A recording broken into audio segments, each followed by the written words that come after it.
6, 5, 4, 3, 2, 1. ਰੋਜ਼ਾਨਾ ਲੋਕ ਨਾਥ ਟੀਵੀ ਦਾ special programme ਖਬਰ ਸਵੇਰ ਦੇਖ ਰਹੇ ਹੋ ਤੁਸੀਂ ਤੇ ਮੈਂ ਹਾਂ ਸੁਖਵਿੰਦਰ ਸਿੰਘ ਸਿੱਧੂ। ਰੋਜ਼ਾਨਾ ਦੀ ਤਰ੍ਹਾਂ ਪ੍ਰੋਗਰਾਮ ਦੇ ਵਿੱਚ ਗੱਲਬਾਤ ਕਰਾਂਗੇ ਪੰਜਾਬ ਦੀ ਸਿਆਸਤ ਦੇ ਨਾਲ ਜੁੜੀਆਂ ਕੁਝ ਵੱਡੀਆਂ ਤੇ ਅਹਿਮ ਖਬਰਾਂ ਤੇ। ਸਭ ਤੋਂ ਪਹਿਲਾਂ ਗੱਲਬਾਤ ਕਰਾਂਗੇ ਕਿ ਜਿੱਥੇ ਵੱਖ-ਵੱਖ ਪਾਰਟੀਆਂ ਦੇ ਵੱਲੋਂ ਆਪਣੇ ਚੋਣ ਮੈਦਾਨ ਦੇ ਵਿੱਚ ਆਪਣੇ ਉਮੀਦਵਾਰ ਉਤਾਰਨੇ ਜਿਹੜੇ ਆ ਉਹ ਸ਼ੁਰੂ ਕਰ ਦਿੱਤੇ ਗਏ ਨੇ, ਤਾਂ ਉੱਥੇ ਹੀ ਕਾਂਗਰਸ ਵੀ ਹੁਣ ਪੱਬਾਂ ਭਾਰ ਹੋ ਗਈ ਹੈ। ਕਾਂਗਰਸ ਦੇ ਵੱਲੋਂ ਵੀ ਟਿਕਟਾਂ ਸੰਬੰਧੀ ਹੁਣ ਵੱਡੇ ਫੈਸਲੇ ਲਏ ਗਏ। ਕੀ ਕੁਝ ਫੈਸਲੇ ਨੇ? ਕੱਲ ਨਵਜੋਤ ਸਿੰਘ ਸਿੱਧੂ ਅਤੇ ਚਰਨਜੀਤ ਸਿੰਘ ਚੰਨੀ ਮੁੱਖ ਮੰਤਰੀ ਪੰਜਾਬ ਦੀ ਬੈਠਕ ਜਿਹੜੀ ਹੈ ਹਾਈ ਕਮਾਨ ਦੇ ਨਾਲ ਹੋਈ ਹੈ। ਪ੍ਰਿयंका गांधी ਦੇ ਨਾਲ ਹੋਈ ਹੈ। ਇਸ ਬੈਠਕ ਦੇ ਵਿੱਚ ਕੀ ਕੁਝ ਗੱਲਬਾਤ ਹੋਈ ਹੈ, ਟਿਕਟਾਂ ਦੀ ਵੰਡ ਨੂੰ ਲੈ ਕੇ ਕੀ ਕੁਝ ਗੱਲਬਾਤ ਹੋਈ ਹੈ, ਇਸ ਤੇ ਵੀ ਦੱਸਾਂਗੇ।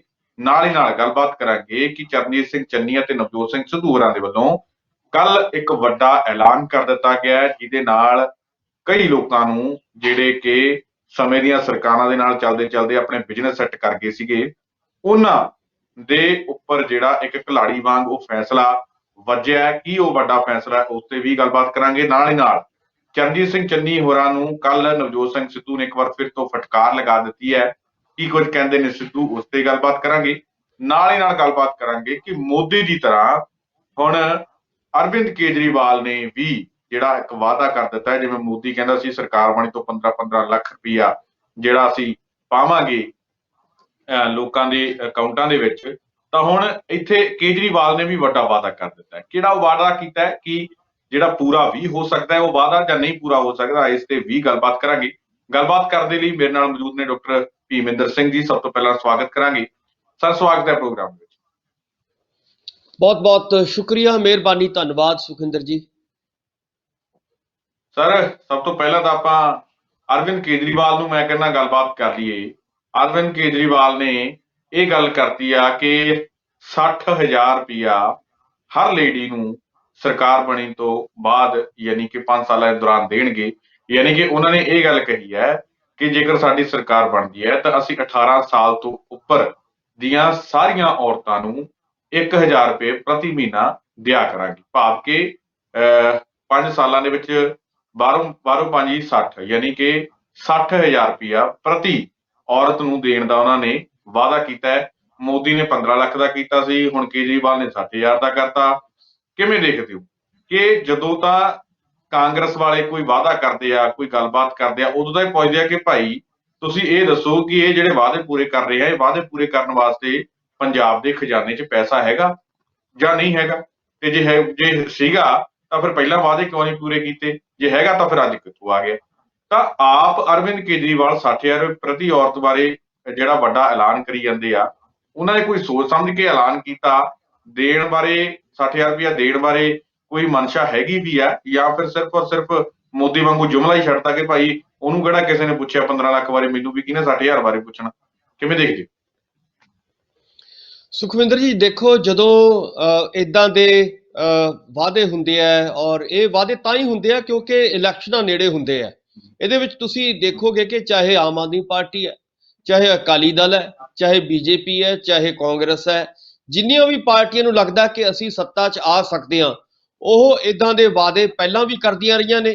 ਤੁਸੀਂ ਯਾਦ ਕਰੋ, ਜਦੋਂ ਕੈਪਟਨ ਸਾਹਿਬ 17 ਦੇ ਵਿੱਚ ਚੋਣਾਂ ਲੜ ਰਹੇ ਸੀਗੇ, ਤਾਂ ਕੈਪਟਨ ਸਾਹਿਬ ਨੇ ਕਿਹਾ ਸੀਗਾ ਕਿ ਮੈਂ ਘਰ ਘਰ ਨੌਕਰੀ ਦਊਂਗਾ, ਸਮਾਰਟਫੋਨ ਦੇ ਦੂੰਗਾ, ਕਰਜ਼ੇ ਮਾਫ ਕਰ ਦਿਆਂਗਾ, ਔਰ ਪੈਨਸ਼ਨ ਜਿਹੜੀ ਹੈਗੀ ਆ ਵਧਾ ਦਿਆਂਗਾ, ਸ਼ਗਨ ਸਕੀਮ ਜਿਹੜੀ ਹੈਗੀ ਆ 51,000 ਕਰ ਦਿਆਂਗਾ। ਇਦਾਂ ਦੇ ਲਾਰੇ, ਇਦਾਂ ਦੇ ਨਾਰੇ ਔਰ ਇਦਾਂ ਦੀ ਜੁਮਲੇਬਾਜ਼ੀ ਦੀ ਸਿਆਸਤ 17 ਦੇ ਵਿੱਚ ਵੀ ਹੋਈ ਸੀਗੀ। ਉਸ ਤੋਂ ਵੱਡੀ ਤਾਂ ਇਸ ਵੇਲੇ ਸਿਆਸਤ ਨਹੀਂ ਹੋ ਰਹੀ ਜਿੱਡੀ ਵੱਡੀ ਆਪਾਂ ਸਾਰੇ ਜਾਣਦੇ ਆ ਕਿ ਪ੍ਰਸ਼ਾਂਤ ਕਿਸ਼ੋਰ ਦੇ ਕਹਿਣ ਦੇ ਉੱਤੇ ਉਹ ਸਾਰੀਆਂ ਗੱਲਾਂ ਹੋਈਆਂ ਸੀਗੀਆਂ। ਔਰ ਸਿਰਫ ਇੱਥੋਂ ਤੱਕ ਹੀ ਸੀਮਤ ਨਹੀਂ ਰਹੀ ਸੀ ਕਾਂਗਰਸ। ਉਹਨਾਂ ਨੇ ਕਿਹਾ ਸੀਗਾ ਕਿ ਕੈਪਟਨ ਸਾਹਿਬ ਨੇ ਸ਼੍ਰੀ ਗੁਟਕਾ ਸਾਹਿਬ ਹੱਥ 'ਚ ਫੜ ਕੇ ਮੈਂ 4 ਹਫ਼ਤਿਆਂ ਦੇ ਵਿੱਚ ਨਸ਼ੇ ਤੱਕ ਜਿਹੜਾ ਹੈਗਾ ਪੰਜਾਬ ਤੋਂ ਲੱਕ ਤੋੜ ਦਿਆਂਗਾ ਨਸ਼ੇ ਦਾ। ਸੋ ਕਹਿਣ ਦਾ ਮਤਲਬ ਹੈ ਕਿ ਜਦੋਂ ਇਦਾਂ ਦੀਆਂ ਇਲੈਕਸ਼ਨਾਂ ਹੁੰਦੀਆਂ ਨੇ, ਹੁਣ ਕਿਉਂਕਿ 5 ਸਾਲ ਬੀਤ ਚੁੱਕੇ ਨੇ ਲਗਭਗ, ਔਰ ਅਗਲੀਆਂ ਇਲੈਕਸ਼ਨਾਂ ਆ ਰਹੀਆਂ ਨੇ, ਇਸ ਤਰ੍ਹਾਂ ਦੀ ਜੁਮਲੇਬਾਜ਼ੀ ਦੀ ਜਿਹੜੀ ਸਿਆਸਤ ਹੈ ਉਹ ਭਖ ਰਹੀ ਹੈ, ਔਰ ਹਰ ਪਾਰਟੀ ਕੋਸ਼ਿਸ਼ ਕਰ ਰਹੀ ਹੈ ਕਿ ਕਿਵੇਂ ਨਾ ਕਿਵੇਂ ਆਪਣੇ ਵੋਟਰਾਂ ਨੂੰ ਲੁਭਾਇਆ ਜਾਏ। ਪਰ ਇਹਨਾਂ ਜਿਹੜੇ ਜੁਮਲੇਬਾਜ਼ੀਆਂ ਦੇ ਵਿੱਚ ਕੋਈ ਹਕੀਕਤ ਸਾਹਮਣੇ ਨਜ਼ਰ ਨਹੀਂ ਆਉਂਦੀ। ਉਹਦਾ ਵੱਡਾ ਕਾਰਨ ਹੈ ਨਾ ਤਾਂ 17 ਦੇ ਵਿੱਚ ਆਉਂਦੀ ਸੀਗੀ। ਆਪਾਂ ਸਾਰੇ ਜਾਣਦੇ ਹਾਂ ਕਿ ਜਿਵੇਂ ਜਿਵੇਂ ਤੁਸੀਂ ਵੀ ਇੱਕ ਐਗਜ਼ਾਮਪਲ ਦਿੱਤੀ ਹੈ ਮੋਦੀ ਸਾਹਿਬ ਦੀ, ਕਿ ਮੋਦੀ ਸਾਹਿਬ ਨੇ ਕਿਹਾ ਸੀਗਾ ਕਿ 15 ਲੱਖ ਤੁਹਾਡੇ ਖਾਤਿਆਂ 'ਚ ਜਾਊਗਾ, ਇਸੇ ਤਰ੍ਹਾਂ 2 ਕਰੋੜ ਨੌਕਰੀ ਮੈਂ ਲੈ ਕੇ ਆਵਾਂਗਾ, ਹੋਰ ਬੜੀਆਂ ਜਿਹੜੀਆਂ ਜੁਮਲੇਬਾਜ਼ੀਆਂ ਉਹਨਾਂ ਨੇ ਕੀਤੀਆਂ ਸੀਗੀਆਂ। ਸੋ ਹੁਣ ਇਸ ਵੇਲੇ ਫੇਰ ਉਹ ਜੁਮਲੇਬਾਜ਼ੀਆਂ ਦੀ ਸਿਆਸਤ ਸ਼ੁਰੂ ਹੋ ਚੁੱਕੀ ਹੈ। ਸੋ ਇਹਨਾਂ ਦੇ ਵਿੱਚ ਕੋਈ ਹਕੀਕਤ ਨਹੀਂ ਹੈ, ਕੋਈ ਸੱਚਾਈ ਨਹੀਂ ਹੈ, ਕਿਸੇ ਕਿਸਮ ਦੀ ਕੋਈ ਗੱਲ, ਕਿਉਂਕਿ ਆਪਾਂ ਨੂੰ ਵੀ ਪਤਾ ਹੈ ਕਿ ਪਿਛਲੇ ਲੰਬੇ ਸਮੇਂ ਤੋਂ ਜਿਹੜੇ ਸਾਡੇ ਖਜ਼ਾਨਾ ਮੰਤਰੀ ਨੇ ਉਹ ਇਹੀ ਕਹਿੰਦੇ ਆ ਰਹੇ ਨੇ ਕਿ ਖਜ਼ਾਨਾ ਖਾਲੀ ਹੈ। ਲਗਭਗ 3 ਲੱਖ ਕਰੋੜ ਤੋਂ ਉੱਤੇ ਜਿਹੜਾ ਹੈਗਾ ਪੰਜਾਬ ਦੇ ਉੱਤੇ ਕਰਜ਼ਾ ਹੈ। ਔਰ ਜਿਵੇਂ ਕੱਲ ਸਿੱਧੂ ਸਾਹਿਬ ਨੇ ਵੀ ਕਿਹਾ ਸੀਗਾ ਕਿ ਜਿਹੜਾ ਕਰਜ਼ਾ ਦਾ ਜਿਹੜਾ ਵਿਆਜ ਹੈ ਉਹ ਜ਼ਮੀਨਾਂ ਨੂੰ ਗਹਿਣੇ ਰੱਖ ਕੇ ਜਿਹੜਾ ਹੈਗਾ ਮੋੜਿਆ ਜਾ ਰਿਹਾ ਹੈ, ਹੋਰ ਕਰਜ਼ਾ ਚੁੱਕ ਕੇ ਮੋੜਿਆ ਜਾ ਰਿਹਾ ਹੈ। ਸੋ ਜੇਕਰ ਖਜ਼ਾਨੇ ਦੀ ਹਾਲਤ ਤੁਹਾਡੀ ਇਦਾਂ ਦੀ ਹੋਵੇ ਔਰ ਤੁਸੀਂ ਇਦਾਂ ਪੰਜਾਬ ਦੇ ਵਿੱਚ ਆ ਕੇ ਇਦਾਂ ਦੇ ਵਾਅਦੇ ਕਰੋ, ਤਾਂ ਮੈਨੂੰ ਲੱਗਦਾ ਹੈ ਕਿ ਸਾਰੀਆਂ ਇਹ ਝੂਠ ਦਾ ਪਲੰਦਾ ਹੈ। ਮੈਨੂੰ ਨਹੀਂ ਲੱਗਦਾ ਕਿ ਲੋਕ ਅੱਜ ਦਾ ਜਿਹੜਾ ਪੰਜਾਬੀ ਹੈ ਉਹ ਇਦਾਂ ਦੇ ਲਾਰਿਆਂ ਦੇ ਉੱਤੇ, ਇਦਾਂ ਦੇ ਵਾਅਦਿਆਂ ਦੇ ਉੱਤੇ, ਇਦਾਂ ਦੇ ਜੁਮਲਿਆਂ ਦੇ ਉੱਤੇ ਭਰੋਸਾ ਕਰੇਗਾ। ਚਾਹੇ ਕੋਈ ਵੀ ਪਾਰਟੀ ਕਰਦੀ ਹੈ, ਚਾਹੇ ਕੇਜਰੀਵਾਲ ਸਾਹਿਬ ਕਰਦੇ ਆ, ਚਾਹੇ ਆਮ ਆਦਮੀ ਪਾਰਟੀ ਦੇ ਦੂਜੇ ਲੀਡਰ ਕਰਦੇ ਆ, ਜਾਂ ਅਕਾਲੀ ਦਲ ਦੇ ਕਰਦੇ ਆ, ਬੀਜੇਪੀ ਦੇ ਕਰਦੇ ਆ, ਜਾਂ ਕਾਂਗਰਸ ਦੇ ਕਰਦੇ ਆ। ਹੁਣ ਘੱਟੋ ਘੱਟ ਇਦਾਂ ਦੇ ਵਾਅਦਿਆਂ ਦਾ ਜਿਹੜਾ ਹੈਗਾ ਜ਼ਮਾਨਾ ਗੁਜ਼ਰ ਚੁੱਕਿਆ ਹੈ। ਲੋਕ ਚਾਹੁੰਦੇ ਨੇ ਸਾਨੂੰ ਰੁਜ਼ਗਾਰ ਦੇ ਦਿਓ। ਇਸ ਵੇਲੇ ਕੀ ਹੈ ਕਿ ਪੰਜਾਬ ਦੇ ਲੋਕ ਇਹ ਚਾਹੁੰਦੇ ਨੇ ਕਿ ਤੁਸੀਂ ਰੁਜ਼ਗਾਰ ਦਿਓ, ਅਸੀਂ ਆਪੀ ਜਿਹੜੇ ਹੈਗਾ ਆਪੀ ਅਸੀਂ ਆਟਾ ਦਾਲ ਖਰੀਦ ਲਾਂਗੇ, ਆਪੀ ਅਸੀਂ ਜਿਹੜੀ ਹੈਗੀ ਚੰਗੀ ਜਿਹੜੇ ਹੈਗਾ ਆਪਾਂ ਕਹਿ ਸਕਦੇ ਹਾਂ ਕਿ ਬਿਜਲੀ ਦੇ ਬਿੱਲ ਭਰ ਦਿਆਂਗੇ, ਪਾਣੀ ਦੇ ਬਿੱਲ ਭਰ ਦਿਆਂਗੇ, ਅਸੀਂ ਕੇਬਲ ਦੇ ਬਿੱਲ ਭਰ ਦਿਆਂਗੇ, ਤੁਸੀਂ ਤਾਂ ਸਾਨੂੰ ਰੁਜ਼ਗਾਰ ਤਾਂ ਦਿਓ ਨਾ। ਔਰ ਆਪਾਂ ਨੂੰ ਵੀ ਪਤਾ ਹੈ ਕਿ ਰੁਜ਼ਗਾਰ ਦੇ ਲਈ ਜਿਵੇਂ ਨਵਜੋਤ ਸਿੰਘ ਸਿੱਧੂ ਕਹਿੰਦੇ ਨੇ ਕਿ ਸਾਨੂੰ ਉਹਦੇ ਲਈ ਪਲਾਨ ਬਣਾਉਣਾ ਪਏਗਾ, ਇੱਕ ਰੋਡ ਮੈਪ ਤਿਆਰ ਕਰਨਾ ਪਏਗਾ ਤਾਂ ਕਿ ਤੁਹਾਨੂੰ ਰੁਜ਼ਗਾਰ ਦਿੱਤਾ ਜਾ ਸਕੇ। ਉਹ ਰੁਜ਼ਗਾਰ ਤਾਂ ਹੀ ਦਿੱਤਾ ਜਾ ਸਕੇਗਾ ਕਿ ਤੁਹਾਡਾ ਖਜ਼ਾਨਾ ਭਰਿਆ ਹੋਏਗਾ। ਖਜ਼ਾਨਾ ਤਾਂ ਭਰੇਗਾ ਜੇ ਤੁਸੀਂ ਮਾਫੀਆ ਨੂੰ ਕੰਟਰੋਲ ਕਰੋਗੇ। ਸੋ ਮੇਰਾ ਕਹਿਣ ਦਾ ਮਤਲਬ ਹੈ ਕਿ ਜਿੰਨੀ ਦੇਰ ਸਰਕਾਰਾਂ ਦੇ ਕੋਲ ਇੱਛਾ ਸ਼ਕਤੀ ਨਹੀਂ ਹੁੰਦੀ, ਸਰਕਾਰਾਂ ਦੇ ਕੋਲ ਇੱਛਾ ਸ਼ਕਤੀ ਇਹ ਕਿ ਅਸੀਂ ਮਾਫੀਆ ਨੂੰ ਕੰਟਰੋਲ ਕਰ ਸਕਦੇ ਹਾਂ, ਅਸੀਂ ਮਾਫੀਆ ਦੇ ਨੱਥ ਪਾ ਕੇ ਉਹੀ ਪੈਸਾ ਜਿਹੜਾ ਹੈਗਾ ਪੰਜਾਬ ਦੇ ਲੋਕਾਂ ਨੂੰ ਰੁਜ਼ਗਾਰ ਦੇਣ ਦੇ ਲਈ ਵਰਤ ਸਕਦੇ ਹਾਂ, ਨੌਜਵਾਨਾਂ ਨੂੰ ਰੁਜ਼ਗਾਰ ਦੇ ਸਕਦੇ ਹਾਂ, ਫਿਰ ਤਾਂ ਤੁਸੀਂ ਦੇਖੋ ਕਹਿ ਸਕਦੇ ਆ ਕਿ ਰੁਜ਼ਗਾਰ ਦੇ ਨਾਂ ਦੇ ਉੱਤੇ ਲੋਕ ਤੁਹਾਡੇ ਨਾਲ ਆ ਸਕਦੇ ਨੇ। ਉਹ ਤਾਂ ਹੀ ਹੋਏਗਾ ਕਿ ਜੇਕਰ ਬਲੂ ਪ੍ਰਿੰਟ ਤੁਹਾਡਾ ਤਿਆਰ ਹੋਏਗਾ। ਜੇਕਰ ਤੁਸੀਂ ਹਵਾ 'ਚ ਗੱਲਾਂ ਕਰਨੀਆਂ ਨੇ, ਇਸੇ ਤਰ੍ਹਾਂ ਜੁਮਲੇਬਾਜ਼ੀ ਕਰਨੀ ਆ, ਤਾਂ ਪੰਜਾਬ ਦੇ ਲੋਕ ਅੱਜ ਤੁਹਾਡੇ ਤੇ ਭਰੋਸਾ ਨਹੀਂ ਕਰਨਗੇ ਕਿਸੇ ਵੀ ਪਾਰਟੀ ਦੇ ਉੱਤੇ। ਸੋ ਇਸ ਕਰਕੇ ਕੇਜਰੀਵਾਲ ਜੀ ਨੂੰ ਚਾਹੀਦਾ ਹੈ ਕਿ ਸਾਡੀਆਂ ਜੇਕਰ ਮਾਤਾਵਾਂ ਭੈਣਾਂ ਨੂੰ ਜੇਕਰ ਉਹ ਸੱਚੀ ਮੁੱਚੀ ਫਾਇਦਾ ਦੇਣਾ ਚਾਹੁੰਦੇ ਨੇ ਤਾਂ ਉਹਨਾਂ ਨੂੰ ਰੁਜ਼ਗਾਰ ਕਿਉਂ ਨਹੀਂ ਦਿੰਦੇ। ਉਹ ਰੁਜ਼ਗਾਰ ਜਿਹੜੇ ਵੀ ਲੋਕ, ਚਾਹੇ ਉਹ ਲੜਕੀਆਂ ਨੇ ਚਾਹੇ ਲੜਕੇ ਨੇ, ਜਿਹੜੇ ਵੀ ਨੌਜਵਾਨ ਪੜ੍ਹੇ ਲਿਖੇ ਨੇ, ਜੇਕਰ ਉਹ ਡਿਜ਼ਰਵ ਕਰਦੇ ਆ ਨੌਕਰੀ ਦਾ, ਜੇਕਰ ਰੁਜ਼ਗਾਰ ਦੇ ਜਿਹੜੇ ਵਾਅਦੇ ਕਰਨੇ ਚਾਹੀਦੇ ਆ, ਜਿਹੜੇ ਫ੍ਰੀ ਖਾਤੇ ਵਾਲੀਆਂ ਗੱਲਾਂ ਨੇ, ਇਹ ਗੱਲਾਂ ਤੋਂ ਵਾਕਈ ਤੁਹਾਡੀ ਗੱਲ ਠੀਕ ਆ ਕਿ ਰੁਜ਼ਗਾਰ ਦੇ ਵਾਅਦੇ ਕਰ ਦੇਣੇ ਚਾਹੀਦੇ ਆ। ਜਿਹੜੀਆਂ ਔਰਤਾਂ ਨੇ ਜਾਂ ਤਾਂ ਪੜ੍ਹੀਆਂ ਲਿਖੀਆਂ ਜਿਹੜੀਆਂ ਔਰਤਾਂ ਨੇ ਉਹਨਾਂ ਨੂੰ ਵੀ ਰੁਜ਼ਗਾਰ ਦਾ ਵਾਅਦਾ ਕਰ ਦੇਣਾ ਚਾਹੀਦਾ, ਜਾਂ ਫਿਰ ਉਹਨਾਂ ਦੇ ਪਤੀਆਂ ਨੂੰ, ਭਰਾਵਾਂ ਨੂੰ, ਬੱਚਿਆਂ ਨੂੰ ਜਿਹੜਾ ਰੁਜ਼ਗਾਰ ਦਾ ਵਾਅਦਾ ਕਰ ਦੇਣਾ ਚਾਹੀਦਾ। ਇਹ ਮੇਰੇ ਖਿਆਲ 'ਚ ਜ਼ਿਆਦਾ ਬਿਹਤਰ ਹੋਊਗਾ। ਦੂਜੇ ਪਾਸੇ ਜੇਕਰ ਸੁਖਿੰਦਰ ਜੀ ਇੱਥੇ ਗੱਲ ਹੋਰ ਸਮਝਾਉਣ ਵਾਲੀ ਹੈ। ਇੱਥੇ ਜਿਹੜੀ ਦਰਸ਼ਕਾਂ ਨੂੰ ਕੱਲੇ ਰੁਜ਼ਗਾਰ ਦੇ ਵਾਅਦੇ ਨਾਲ ਗੱਲ ਨਹੀਂ ਬਣੇਗੀ, ਤੁਹਾਨੂੰ ਰੋਡ ਮੈਪ ਨਾਲ ਦੇਣਾ ਪਏਗਾ ਕਿ ਤੁਹਾਡਾ ਜਦੋਂ ਤੁਸੀਂ ਰੁਜ਼ਗਾਰ ਦੇਣਾ ਹੈ ਉਹ ਪੈਸਾ ਕਿੱਥੋਂ ਆਏਗਾ, ਰੁਜ਼ਗਾਰ ਕਿੱਥੇ ਕਿੱਥੇ ਮਿਲ ਸਕਦਾ ਹੈ, ਕਿਹੜੀਆਂ ਕੰਪਨੀਆਂ, ਕਿਹੜੀਆਂ ਸਰਕਾਰੀ। ਯੈਸ ਜਿੱਥੇ ਅੱਜ ਹਜ਼ਾਰਾਂ ਜਿਹੜੀਆਂ ਨੇ ਪਦਵੀਆਂ ਜਾਂ ਹਜ਼ਾਰਾਂ ਜਿਹੜੀਆਂ ਸੀਟਾਂ ਜਿਹੜੀਆਂ ਨੇ ਖਾਲੀ ਪਈਆਂ ਨੇ, ਚਾਹੇ ਉਹ ਅਧਿਆਪਕਾਂ ਦੀਆਂ ਹੋਣ, ਚਾਹੇ ਉਹ ਸਰਕਾਰੀ ਦਫ਼ਤਰਾਂ ਦੀਆਂ ਹੋਣ, ਤੁਸੀਂ ਪਹਿਲਾਂ ਤਾਂ ਤੁਹਾਨੂੰ ਉਹੀ ਭਰਨੀਆਂ ਪੈਣਗੀਆਂ। ਸੋ ਕਹਿਣ ਦਾ ਮਤਲਬ ਹੈ ਕਿ ਤੁਹਾਨੂੰ ਇੱਕ ਰੋਡ ਮੈਪ ਤਿਆਰ ਕਰਕੇ ਬਕਾਇਦਾ ਤੌਰ ਤੇ ਦੱਸਣਾ ਪਏਗਾ ਪੰਜਾਬ ਦੇ ਲੋਕਾਂ ਨੂੰ ਕਿ ਇੱਥੇ ਤੁਹਾਡੀਆਂ ਜਿਹੜੀਆਂ ਨੇ ਨਿਯੁਕਤੀਆਂ ਹੋ ਸਕਦੀਆਂ ਨੇ, ਇਸ ਮਹਿਕਮੇ 'ਚ ਤੁਹਾਨੂੰ ਨੌਕਰੀਆਂ ਮਿਲ ਸਕਦੀਆਂ ਨੇ, ਇਹਦੇ 'ਚ ਨਹੀਂ ਮਿਲ ਸਕਦੀਆਂ। ਉਹ ਸਾਰਾ ਤੁਹਾਨੂੰ ਇੱਕ ਰੋਡ ਮੈਪ, ਜਿਹਦੇ ਬਾਰੇ ਨਵਜੋਤ ਸਿੰਘ ਸਿੱਧੂ ਬਾਰ-ਬਾਰ ਗੱਲ ਕਰਦੇ ਆ, ਉਹ ਤੁਹਾਨੂੰ ਰੋਡ ਮੈਪ ਵੱਖ-ਵੱਖ ਪਾਰਟੀਆਂ ਨੂੰ ਦੇਣਾ ਪਏਗਾ। ਸੋ ਜੇਕਰ ਇਹ ਇਦਾਂ ਨਹੀਂ ਹੁੰਦਾ ਤਾਂ ਲੋਕ ਇਹਨਾਂ ਦੇ ਜਿਹੜੇ ਜੁਮਲੇਬਾਜ਼ੀ ਦੇ ਉੱਤੇ ਭਰੋਸਾ ਨਹੀਂ ਕਰਦੇ। ਕੋਈ ਵੀ ਪਾਰਟੀ ਜੇਕਰ ਇਦਾਂ ਕਰੇਗੀ ਔਰ ਇਹਦੇ ਉੱਤੇ ਲੋਕ ਅੱਜ ਦਾ ਪੰਜਾਬ ਘੱਟੋ ਘੱਟ ਜਿਹੜਾ ਨਵਾਂ ਪੰਜਾਬ ਹੈ, ਜਿਹਦਾ ਆਪਾਂ ਕਹਿ ਸਕਦੇ ਹਾਂ ਕਿ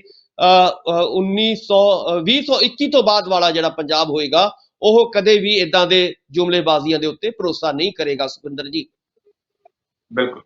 ਡਾਕਟਰ ਸਾਹਿਬ, ਅਗਲੀ ਖਬਰ ਦੀ ਆਪਾਂ ਗੱਲਬਾਤ ਕਰੀਏ। ਕੱਲ ਨਵਜੋਤ ਸਿੰਘ ਸਿੱਧੂ ਹੋਰਾਂ ਨੇ ਜਦੋਂ ਲੁਧਿਆਣਾ ਦੇ ਵਿੱਚ ਰੈਲੀ ਕੀਤੀ ਤਾਂ ਉਸ ਰੈਲੀ ਦੇ ਵਿੱਚ ਜਿਹੜਾ ਕਮਲਜੀਤ ਸਿੰਘ ਕੜਵਲ ਸੀ ਉਸ ਦੇ ਹਲਕੇ ਦੇ ਵਿੱਚ ਕੀਤੀ ਗਈ, ਯਾਨੀ ਕਿ ਬੈਂਸਾਂ ਦੇ ਉਹ ਖਿਲਾਫ, ਬੈਂਸਾਂ ਦੇ ਹਲਕੇ ਦੇ ਵਿੱਚ ਬੈਂਸ ਜਿੱਥੇ ਉੱਤੇ ਖੜਦੇ ਆ ਉਸ ਹਲਕੇ ਦੇ ਵਿੱਚ ਕੀਤੀ ਗਈ, ਲੁਧਿਆਣਾ ਆਤਮਨਗਰ ਦੇ ਵਿੱਚ। ਤਾਂ ਉੱਥੇ ਖੜ ਕੇ ਉਹਨਾਂ ਨੇ ਇਹ ਗੱਲ ਕਹੀ ਹੈ ਕਿ ਭਾਈ ਜੇ ਤੁਸੀਂ ਇੱਥੋਂ ਕੜਵਲ ਨੂੰ ਜਿਤਾਉਣਾ ਚਾਹੁੰਦੇ ਹੋ, ਕੜਵਲ ਇੱਥੋਂ ਜਿੱਤਦਾ ਹੈ, ਤੇ ਸਾਨੂੰ ਹੱਥ ਖੜੇ ਕਰਕੇ ਦੱਸੋ, ਅਸੀਂ ਦਿੱਲੀ ਚੱਲੇ ਆ।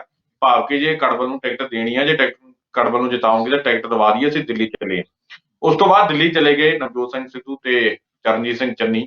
ਉੱਥੇ ਪ੍ਰਿਅੰਕਾ ਗਾਂਧੀ ਦੇ ਨਾਲ ਮੁਲਾਕਾਤ ਹੋਈ ਹੈ, ਟਿਕਟਾਂ ਦੀ ਵੰਡ ਨੂੰ ਲੈ ਕੇ ਵੀ ਗੱਲਬਾਤ ਹੋਈ ਹੈ। ਜਿਵੇਂ ਸਿੱਧੂ ਕਹਿ ਕੇ ਗਏ ਆ ਕਿ ਭਾਈ ਦੱਸੋ ਜੇ ਕੜਵਲ ਨੂੰ ਟਿਕਟ ਦੇਣੀ ਹੈ ਤਾਂ ਅਸੀਂ ਦਿੱਲੀ ਚੱਲੇ ਆ। ਟਿਕਟਾਂ ਨੂੰ ਵੀ ਲੈ ਕੇ ਗੱਲਬਾਤ ਹੋਈ ਹੈ, ਜਾਂ ਫਿਰ ਹੋਰ ਵੀ ਕਈ ਮਸਲਿਆਂ ਤੇ ਗੱਲਬਾਤ ਪ੍ਰਿਅੰਕਾ ਗਾਂਧੀ ਦੇ ਨਾਲ ਹੋਈ ਹੋਊਗੀ, ਚਰਨਜੀਤ ਸਿੰਘ ਚੰਨੀ ਅਤੇ ਨਵਜੋਤ ਸਿੰਘ ਸਿੱਧੂ ਦੀ। ਜੀ ਸੁਖਵਿੰਦਰ ਜੀ, ਦੇਖੋ ਕੱਲ ਦੀ ਜਿਹੜੀ ਮੀਟਿੰਗ ਹਾਈ ਕਮਾਂਡ ਨਾਲ ਹੋਈ ਹੈ, ਮੈਨੂੰ ਲੱਗਦਾ ਹੈ ਕਿ ਬਹੁਤ ਇੰਪੋਰਟੈਂਟ ਮੀਟਿੰਗ ਹੈ। ਔਰ ਕਿਉਂਕਿ ਹੁਣ 5 ਸੂਬਿਆਂ ਦੇ ਵਿੱਚ 22 ਦੀਆਂ ਜਿਹੜੀਆਂ ਅਗਲੀਆਂ ਚੋਣਾਂ ਹੋ ਰਹੀਆਂ ਨੇ 22 ਦੇ ਵਿੱਚ, ਉਹਦੇ ਵਿੱਚ 5 ਸੂਬਿਆਂ ਨੂੰ ਲੈ ਕੇ ਵੱਖ-ਵੱਖ ਜਿਹੜੇ ਨੁਮਾਇੰਦੇ ਨੇ ਵੱਖ-ਵੱਖ ਸਟੇਟਾਂ ਦੇ, ਇਹਨਾਂ ਸਟੇਟਾਂ ਦੇ, ਸੋ ਉਹਨਾਂ ਨੂੰ ਲੈ ਕੇ ਖਾਸ ਤੌਰ ਤੇ ਜਿਵੇਂ ਤੁਸੀਂ ਦੱਸ ਰਹੇ ਹੋ ਕਿ ਟਿਕਟਾਂ ਦੀ ਵੰਡ ਨੂੰ ਲੈ ਕੇ ਜਿਹੜੀਆਂ ਵਿਚਾਰ ਵਟਾਂਦਰਾ ਕੀਤਾ ਗਿਆ ਹੈ। ਸੋ ਉਮੀਦ ਕਰਦੇ ਹਾਂ ਕਿ ਆਉਣ ਵਾਲੇ ਦਿਨਾਂ ਦੇ ਵਿੱਚ, ਕਿਉਂਕਿ ਇਹੀ ਕਾਂਗਰਸ ਦੇ ਜਿਹੜਾ ਵਲੰਟੀਅਰ ਹੈ, ਕਾਂਗਰਸ ਦੇ ਜਿਹੜੇ ਵਰਕਰ ਸੀਗੇ ਜਾਂ ਕਾਂਗਰਸ ਦੇ ਜਿਹੜੇ ਨੁਮਾਇੰਦੇ ਵੱਡੇ ਲੀਡਰ ਸੀਗੇ, ਉਹਨਾਂ ਦੇ ਵਿੱਚ ਸ਼ਸ਼ੋਪੰਜ ਇਸ ਲਈ ਸੀਗਾ ਕਿਉਂਕਿ ਉਹਨਾਂ ਨੂੰ ਲੱਗਦਾ ਸੀਗਾ ਕਿ ਬਾਕੀ ਪਾਰਟੀਆਂ, ਚਾਹੇ ਉਹ ਅਕਾਲੀ ਦਲ ਹੋਵੇ ਚਾਹੇ ਆਮ ਆਦਮੀ ਪਾਰਟੀ ਹੋਵੇ, ਉਹਨਾਂ ਨੇ ਲਗਾਤਾਰ ਆਪਣੇ ਉਮੀਦਵਾਰ ਖੜੇ ਕਰਨੇ ਸ਼ੁਰੂ ਕਰ ਦਿੱਤੇ ਸੀਗੇ। ਉਹਨਾਂ ਨੂੰ ਲੱਗਦਾ ਸੀ ਕਿ ਸ਼ਾਇਦ ਅਸੀਂ ਜਿਹੜੀ ਹੈਗੀ ਉਮੀਦਵਾਰਾਂ ਨੂੰ ਚੋਣ ਕਰਨ ਦੇ ਵਿੱਚ ਜਾਂ ਉਹਨਾਂ ਨੂੰ ਟਿਕਟਾਂ ਵੰਡਣ ਦੇ ਵਿੱਚ ਕਿਤੇ ਡਿਲੇ ਨਾ ਹੋ ਜਾਏ, ਕਿਤੇ ਲੇਟ ਨਾ ਹੋ ਜਾਈਏ।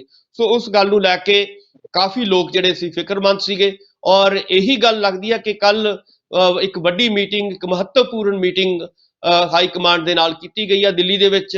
ਸੋ ਇਸ ਕਰਕੇ ਉਮੀਦ ਕਰਦੇ ਹਾਂ ਕਿ ਜਿਵੇਂ ਤੁਸੀਂ ਕੜਵਲ ਦੀ ਐਗਜ਼ਾਮਪਲ ਦਿੱਤੀ ਹੈ ਕਿ ਕੜਵਲ ਨੂੰ ਲਗਭਗ ਸੀਟ ਜਿਹੜੀ ਹੈਗੀ ਅਨਾਉਂਸ ਕਰ ਦਿੱਤੀ ਗਈ ਹੈ।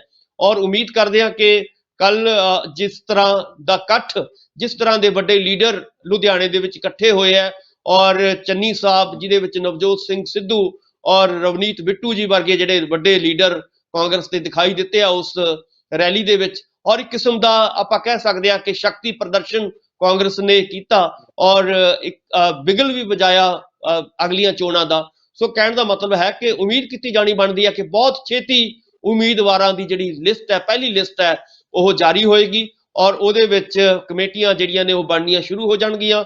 ਔਰ ਜੇਕਰ ਉਹ ਕਮੇਟੀਆਂ ਬਣ ਜਾਂਦੀਆਂ ਨੇ ਚੋਣਾਂ ਨੂੰ ਲੈ ਕੇ, ਤਾਂ ਲਾਜ਼ਮੀ ਤੌਰ ਤੇ ਬਹੁਤ ਛੇਤੀ ਜਿਹੜੀ ਹੈਗੀ ਆ ਕਾਂਗਰਸ ਆਉਣ ਵਾਲੇ ਦਿਨਾਂ ਦੇ ਵਿੱਚ ਇੱਕ ਪਹਿਲੀ ਲਿਸਟ ਜਿਹੜੀ ਹੈਗੀ ਆ ਉਮੀਦਵਾਰਾਂ ਦੀ ਉਹ ਜਾਰੀ ਕਰ ਸਕਦੀ ਹੈ। ਜੀ ਸੁਖਵਿੰਦਰ ਜੀ, ਅੰਦਰ ਖਾਤੇ ਤਾਂ ਡਾਕਟਰ ਸਾਹਿਬ ਕਿਤੇ ਨਾ ਕਿਤੇ ਤੈਅ ਹੋ ਹੀ ਗਿਆ ਹੁਣ। ਬਿਲਕੁਲ, ਦੇਖੋ ਇਹ ਚੀਜ਼ਾਂ ਜਿਹੜੀਆਂ ਨੇ ਨਾਲ ਦੀ ਨਾਲ ਤਿਆਰ ਹੁੰਦੀਆਂ ਰਹਿੰਦੀਆਂ ਨੇ ਔਰ ਸਰਵੇ ਚੱਲਦੇ ਰਹਿੰਦੇ ਨੇ। ਜਿਵੇਂ ਪਿਛਲੇ ਦਿਨਾਂ ਦੇ ਵਿੱਚ ਸਿੱਧੂ ਨੇ ਵੀ ਕਿਹਾ ਕਿ ਅਸੀਂ ਸਰਵੇ ਵੱਖਰੇ ਤੌਰ ਤੇ ਵੀ ਕਰਾਉਣਾ ਹੈ ਔਰ ਜਿਹੜੀਆਂ ਸੈਂਟਰਲ ਇਹਨਾਂ ਦੀ ਜਿਹੜੀ ਹਾਈ ਕਮਾਂਡ ਹੈ ਉਹ ਆਪਣੇ ਤੌਰ ਤੇ ਸਰਵੇ ਕਰਵਾਉਂਦੀ ਹੈ, ਜਿਹੜੀ ਸਟੇਟ ਦੀ ਕਮੇਟੀ ਆ ਉਹ ਵੱਖਰੇ ਤੌਰ ਤੇ ਸਰਵੇ ਕਰਾਉਂਦੀ ਹੈ। ਸੋ ਕਹਿਣ ਦਾ ਮਤਲਬ ਹੈ ਕਿ ਜਿਹੜੀ ਵਿਨੇਬਿਲਿਟੀ ਦੀ ਗੱਲ ਨਵਜੋਤ ਸਿੰਘ ਸਿੱਧੂ ਨੇ ਕਿਸੇ ਵੇਲੇ ਕੀਤੀ ਸੀਗੀ, ਉਹ ਤਾਂ ਹੀ ਪਤਾ ਲੱਗੇਗਾ ਜੇਕਰ ਸਰਵੇ ਸਾਹਮਣੇ ਆਉਣਗੇ। ਸੋ ਪਿਛਲੇ ਲੰਬੇ ਸਮੇਂ ਤੋਂ ਸਰਵੇ ਦਾ ਦੌਰ ਜਿਹੜਾ ਹੈਗਾ ਉਹ ਚੱਲ ਰਿਹਾ ਹੈ, ਵੱਖ-ਵੱਖ ਪਾਰਟੀਆਂ ਵੀ ਕਰਵਾ ਰਹੀਆਂ ਨੇ। ਸੋ ਇਸ ਕਰਕੇ ਉਮੀਦ ਕਰਦੇ ਹਾਂ ਕਿ ਛੇਤੀ ਉਹ ਸਰਵੇ ਜਿਹੜਾ ਹੈਗਾ, ਉਸ ਸਰਵੇ ਦੇ ਆਧਾਰ ਦੇ ਉੱਤੇ ਉਮੀਦਵਾਰਾਂ ਦੀ ਚੋਣ ਜਿਹੜੀ ਹੈਗੀ ਹੈ ਉਹ ਜਲਦੀ ਸਾਹਮਣੇ ਆ ਸਕਦੀ ਹੈ। ਕਿ ਸਰਵੇ ਦੇ ਵਿੱਚ ਜਿਹੜੇ ਲੀਡਰ ਜਿੱਤਣ ਵਾਲੇ ਹੋਣਗੇ, ਜਿਹੜੇ ਬੇਦਾਗ ਹੋਣਗੇ, ਉਹਨਾਂ ਹੀ ਲੀਡਰਾਂ ਨੂੰ ਉੱਥੋਂ ਟਿਕਟ ਦਿੱਤੀ ਜਾਊਗੀ। ਉੱਥੋਂ ਦੇ ਵਰਕਰਾਂ ਦੀ ਕਹਿੰਦੇ ਰਾਏ ਵੀ ਲਈ ਜਾਊਗੀ, ਫਿਰ ਉੱਥੋਂ ਟਿਕਟ ਮਿਲੇਗੀ, ਸਰਵੇ ਕਰਾਇਆ ਜਾਊਗਾ, ਮੈਰਿਟ ਦੇਖੀ ਜਾਊਗੀ, ਕੌਣ ਜਿੱਤਣ ਵਾਲਾ ਵਿਅਕਤੀ ਹੈ ਉਹ ਦੇਖਿਆ ਜਾਊਗਾ। ਯਾਨੀ ਸਾਰੀਆਂ ਗੱਲਾਂ ਬਾਤਾਂ ਉਹਨਾਂ ਨੇ ਕਹਿਤੀਆਂ, ਫੇਰ ਹੀ ਟਿਕਟ ਦਿੱਤੀ ਜਾਊਗੀ। ਜੀ ਦੇਖੋ, ਬਿਲਕੁਲ ਸਾਰੀਆਂ, ਲਗਭਗ ਸਾਰੀਆਂ ਪਾਰਟੀਆਂ ਹੀ ਇਸੇ ਨੁਕਤਾ ਨਿਗਾਹ ਦੇ ਉੱਤੇ ਚੱਲ ਰਹੀਆਂ ਨੇ ਔਰ ਮੈਨੂੰ ਨਹੀਂ ਲੱਗਦਾ ਕਿ ਇਸ ਵਾਰ ਕੋਈ ਐਸਾ ਜਿਹੜਾ ਉਮੀਦਵਾਰ ਖੜਾ ਕੀਤਾ ਜਾਏਗਾ ਜਿਹਦੇ ਉੱਤੇ ਕੋਈ ਪਿਛਲੇ ਲੰਮੇ ਸਮੇਂ ਤੋਂ ਕੋਈ ਦਾਗ ਹੋਵੇ, ਕੋਈ ਕਿਸੇ ਕਿਸਮ ਦੀ ਸ਼ੰਕਾ ਹੋਵੇ। ਔਰ ਇਸ ਵਾਰੀ ਉਮੀਦ ਕਰਦੇ ਹਾਂ ਕਿ ਬਾਕੀ ਪਾਰਟੀਆਂ, ਸਾਰੀਆਂ ਪਾਰਟੀਆਂ, ਚਾਹੇ ਉਹ ਆਮ ਆਦਮੀ ਹੈ, ਚਾਹੇ ਉਹ ਅਕਾਲੀ ਦਲ ਹੈ, ਬਸਪਾ ਹੈ ਔਰ ਬੀਜੇਪੀ ਹੈ, ਚੰਗੇ ਉਮੀਦਵਾਰ ਖੜੇ ਕਰਨ ਦੀ ਔਰ ਨਵੇਂ ਉਮੀਦਵਾਰ, ਮੈਨੂੰ ਲੱਗਦਾ ਹੈ ਕਿ ਇਸ ਵਾਰੀ ਸਭ ਤੋਂ ਵੱਧ ਪਿਛਲੀਆਂ ਚੋਣਾਂ ਦੇ ਤੋਂ ਸਭ ਤੋਂ ਵੱਧ ਨਵੇਂ ਔਰ ਨੌਜਵਾਨ ਉਮੀਦਵਾਰ ਮਿਲਣ ਦੀਆਂ ਸੰਭਾਵਨਾਵਾਂ ਕੀਤੀਆਂ ਜਾ ਸਕਦੀਆਂ ਨੇ ਵੱਖ-ਵੱਖ ਪਾਰਟੀਆਂ ਤੋਂ। ਔਰ ਖਾਸ ਤੌਰ ਤੇ ਕਾਂਗਰਸ, ਜਿਵੇਂ ਆਪਾਂ ਨੂੰ ਪਤਾ ਹੈ ਕਿ ਨਵਜੋਤ ਸਿੰਘ ਸਿੱਧੂ ਬਾਰ-ਬਾਰ ਇਹ ਇਸ਼ਾਰਾ ਕਰ ਚੁੱਕੇ ਨੇ ਕਿ ਸਿਰਫ ਉਹੀ ਉਮੀਦਵਾਰ ਆਉਣਗੇ ਜਿਹੜੇ ਮੈਰਿਟ ਦੇ ਉੱਤੇ ਉੱਪਰ ਹੋਣਗੇ ਜਿਨ੍ਹਾਂ ਦੇ ਉੱਤੇ ਪੂਰਾ ਭਰੋਸਾ ਹੋਵੇਗਾ ਔਰ ਵਲੰਟੀਅਰ ਜਿਨ੍ਹਾਂ ਨੂੰ ਚਾਹਣਗੇ। ਸੋ ਕਹਿਣ ਦਾ ਮਤਲਬ ਹੈ ਕਿ ਨਵੇਂ ਉਮੀਦਵਾਰ ਨਵੇਂ ਆਪਾਂ ਕਹਿ ਸਕਦੇ ਹਾਂ ਕਿ ਬਿਲਕੁਲ ਮੈਦਾਨ ਦੇ ਵਿੱਚ ਜਿਹੜੇ ਕਾਫੀ ਉਤਾਰੇ ਜਾਣਗੇ। ਹਾਂ ਉਹਨਾਂ ਦੀ ਉਮੀਦ ਕੀਤੀ ਜਾ ਸਕਦੀ ਹੈ ਜੀ ਸੁਖਵਿੰਦਰ ਜੀ। ਪੁਰਾਣਿਆਂ ਦੀ ਬਹੁਤਿਆਂ ਦੀ ਟਿਕਟਾਂ ਜਿਹੜੀ ਕੱਟਣ ਦੀ ਉਮੀਦ ਹੈ ਤੇ ਨਵਿਆਂ ਨੂੰ ਟਿਕਟਾਂ ਮਿਲਣ ਦੀ ਜਿਹੜੀ ਉਮੀਦ ਹੈਗੀ ਆ। ਜੀ ਜੀ ਅਗਲੀ ਜੀ ਖਬਰ ਦੀ ਜੇਕਰ ਆਪਾਂ ਗੱਲਬਾਤ ਕਰੀਏ, ਕੱਲ ਇੱਕ ਵੱਡਾ ਫੈਸਲਾ ਵੀ ਇਹਨਾਂ ਦੇ ਵੱਲੋਂ ਲਿਆ ਗਿਆ। ਇੱਕ ਕਹਿੰਦੇ ਕੇਬਲ ਮਾਫੀਆ ਦੇ ਉੱਪਰ ਨਕੇਲ ਕੱਸਣ ਦੀ ਕੋਸ਼ਿਸ਼ ਹੈ, ਕਿਉਂਕਿ ਪਿਛਲੇ ਦਿਨੀ ਜਿਹੜਾ ਇਸ਼ਾਰਾ ਵੀ ਕਰਤਾ ਸੀ, ਜਿਵੇਂ ਟਰਾਂਸਪੋਰਟ ਮਾਫੀਆ ਖਤਮ ਕਰਨ ਦਾ ਇੱਕ ਵਧੀਆ ਕੰਮ ਕੀਤਾ ਜਾ ਰਿਹਾ ਰਾਜਾ ਵੜਿੰਗ ਦੇ ਵੱਲੋਂ, ਰੇਤ ਮਾਫੀਆ ਨੂੰ ਖਤਮ ਕਰਨ ਦੇ ਲਈ ਇਹਨਾਂ ਦੇ ਵਿੱਚੋਂ ਰੇਟ ਘਟਾਏ ਗਏ ਨੇ। ਤਾਂ ਉਦਣ ਚਰਨਜੀਤ ਸਿੰਘ ਚੰਨੀ ਹੋਰਾਂ ਦੇ ਵੱਲੋਂ ਵੀ ਬਿਆਨ ਦਿੱਤਾ ਗਿਆ ਸੀ ਕਿ ਭਾਈ ਹੁਣ ਕੇਬਲ ਦੀ ਵਾਰੀ ਹੈ। ਹੁਣ ਕੇਬਲ ਤੇ ਵੀ ਕਹਿੰਦੇ ਰੇਟ ਫਿਕਸ ਕਰਤਾ ਹੈ। ਹੁਣ ਚਾਰਜ ਜਿਹੜੇ ਆਇਆ ਕਰਨਗੇ, ਬਿੱਲ ਜਿਹੜਾ ਕੇਬਲ ਦਾ ਪਰ ਵਿਅਕਤੀ ਨੂੰ ਜਿਹੜਾ ਆਇਆ ਕਰੂਗਾ ਉਹ 100 ਰੁਪਇਆ ਹੀ ਹੋਊਗਾ, ਇਸ ਤੋਂ ਜ਼ਿਆਦਾ ਨਹੀਂ ਕਹਿੰਦੇ ਲੈ ਸਕਦੇ। ਜੀ ਦੇਖੋ, ਪਿਛਲੇ ਜਦੋਂ 17 ਦੀਆਂ ਚੋਣਾਂ ਹੋ ਰਹੀਆਂ ਸੀਗੀਆਂ ਤਾਂ ਉਸ ਵੇਲੇ ਵੀ ਮਾਫੀਆ ਨੂੰ ਲੈ ਕੇ ਬਹੁਤ ਵੱਡੇ ਬਵਾਲ ਉੱਠੇ ਸੀਗੇ। ਖਾਸ ਤੌਰ ਤੇ ਆਪਾਂ ਨੂੰ ਪਤਾ ਹੈ ਕਿ ਜਦੋਂ 10 ਸਾਲ ਅਕਾਲੀ ਦਲ ਔਰ ਬੀਜੇਪੀ ਦੀ ਸਰਕਾਰ ਰਹੀ ਸੀਗੀ ਤਾਂ ਉਸ ਦੇ ਉੱਤੇ ਜਿੱਥੇ ਟਰਾਂਸਪੋਰਟ ਮਾਫੀਆ ਨੂੰ ਲੈ ਕੇ ਵੱਡੇ ਸਵਾਲ ਉਠਾਏ ਜਾਂਦੇ ਸੀਗੇ ਜਾਂ ਹੋਰ ਜਿਹੜੇ ਲੈਂਡ ਔਰ ਸੈਂਡ ਮਾਫੀਆ ਨੂੰ ਲੈ ਕੇ ਵੱਡੇ ਸਵਾਲ ਉਠਾਏ ਜਾਂਦੇ ਸੀਗੇ, ਇਸੇ ਤਰ੍ਹਾਂ ਕੇਬਲ ਮਾਫੀਆ ਨੂੰ ਲੈ ਕੇ ਵੀ ਅਕਾਲੀ ਦਲ ਬੀਜੇਪੀ ਦੇ ਉੱਤੇ ਵੱਡੇ ਦੋਸ਼ ਲੱਗੇ ਸੀਗੇ। ਸੋ ਉਹਨਾਂ ਦੋਸ਼ਾਂ ਨੂੰ ਖਤਮ ਕਰਨ ਦੇ ਲਈ ਅਕਾਲੀ ਦਲ ਔਰ ਬੀਜੇਪੀ ਨੇ ਜੋ ਕੇਬਲ ਮਾਫੀਏ ਨੂੰ ਸਟਰੋਂਗ ਕਰਨ ਦੇ ਲਈ ਇੱਕ ਵੱਡਾ ਰੋਲ ਅਦਾ ਕੀਤਾ ਸੀਗਾ, ਤਾਂ ਉਸ ਨੂੰ ਖਤਮ ਕਰਨ ਦੀ ਕੋਸ਼ਿਸ਼ ਕੀਤੀ ਗਈ ਹੈ। ਔਰ ਆਪਾਂ ਨੂੰ ਵੀ ਪਤਾ ਹੈ ਕਿ ਕੈਪਟਨ ਸਾਹਿਬ ਨੇ ਬਹੁਤਾ ਕੇਬਲ ਮਾਫੀ ਦੇ ਉੱਤੇ ਧਿਆਨ ਨਹੀਂ ਦਿੱਤਾ ਸੀਗਾ, ਔਰ ਜਿਹਦਾ ਨਤੀਜਾ ਹੈ ਕਿ ਕੇਬਲ ਮਾਫੀਆ ਇੱਕ ਵੱਡੇ ਪੱਧਰ ਤੇ ਉੱਭਰ ਕੇ ਸਾਹਮਣੇ ਆਇਆ ਸੀਗਾ। ਸੋ ਉਸ ਨੂੰ ਕੰਟਰੋਲ ਕਰਨ ਦੇ ਲਈ ਹੁਣ 100 ਰੁਪਇਆ ਉਹਨਾਂ ਨੇ ਰੱਖਿਆ ਕਿ ਪਰ ਘਰ ਜਿਹੜਾ ਹੈਗਾ, ਹਰ ਘਰ ਤੋਂ ਤੁਸੀਂ 100 ਰੁਪਏ ਤੋਂ ਵੱਧ ਪੈਸੇ ਨਹੀਂ ਲੈ ਸਕਦੇ। ਸੋ ਉਮੀਦ ਕੀਤੀ ਜਾਣੀ ਬਣਦੀ ਹੈ ਕਿ ਇਸ ਫੈਸਲੇ ਦੇ ਨਾਲ ਕੇਬਲ ਮਾਫੀਏ ਨੂੰ ਕੰਟਰੋਲ ਦੇ ਵਿੱਚ ਹੋਏਗਾ।